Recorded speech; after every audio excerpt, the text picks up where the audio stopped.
ప్రపంచ బ్యాంక్ ప్రతినిధి బృందం సీఎం చంద్రబాబుతో రాష్ట్ర సచివాలయంలో సమావేశమైంది. అమరావతి నిర్మాణ ప్రగతిని ప్రతినిధి బృందం ప్రశంసించింది.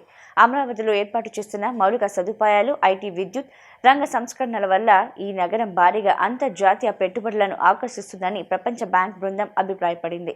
రాష్ట్రానికి అమరావతి గ్రోత్ ఇంజిన్గా మారుతుందని వెల్లడించింది. మౌలిక సదుపాయాల అభివృద్ధితో వాణిజ్య కార్యకలాపాలకు అమరావతి కేంద్రంగా మారుతుందని ఆశిస్తున్నట్టు బృందం ప్రతినిధులు ముఖ్యమంత్రితో చెప్పారు.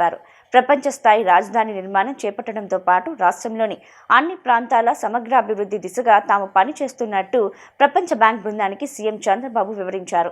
3 రీజియన్లుగా రాష్ట్రాన్ని అభివృద్ధి చేసేలా ప్రణాళికలు రూపొందించినట్లు ముఖ్యమంత్రి చెప్పారు. ప్రపంచ బ్యాంక్ ప్రతినిధి బృందం సీఎం చంద్రబాబుతో రాష్ట్ర సచివాలయంలో సమావేశమైంది. అమరావతి నిర్మాణ ప్రగతిని ప్రతినిధి బృందం ప్రశంసించింది. అమరావతిలో ఏర్పాటు చేస్తున్న మౌలిక సదుపాయాలు, ఐటీ, విద్యుత్ రంగ సంస్కరణల వల్ల ఈ నగరం భారీగా అంతర్జాతీయ పెట్టుబడులను ఆకర్షిస్తుందని ప్రపంచ బ్యాంక్ బృందం అభిప్రాయపడింది. రాష్ట్రానికి అమరావతి గ్రోత్ ఇంజిన్గా మారుతుందని వెల్లడించింది. మౌలిక సదుపాయాల అభివృద్ధితో వాణిజ్య కార్యకలాపాలకు అమరావతి కేంద్రంగా మారుతుందని ఆశిస్తున్నట్టు బృందం ప్రతినిధులు ముఖ్యమంత్రితో చెప్పారు. ప్రపంచ స్థాయి రాజధాని నిర్మాణం చేపట్టడంతో పాటు రాష్ట్రంలోని అన్ని ప్రాంతాల సమగ్రాభివృద్ధి దిశగా తాము పనిచేస్తున్నట్టు ప్రపంచ బ్యాంక్ బృందానికి సీఎం చంద్రబాబు వివరించారు. 3 రీజియన్లుగా రాష్ట్రాన్ని అభివృద్ధి చేసేలా ప్రణాళికలు రూపొందించినట్లు ముఖ్యమంత్రి చెప్పారు.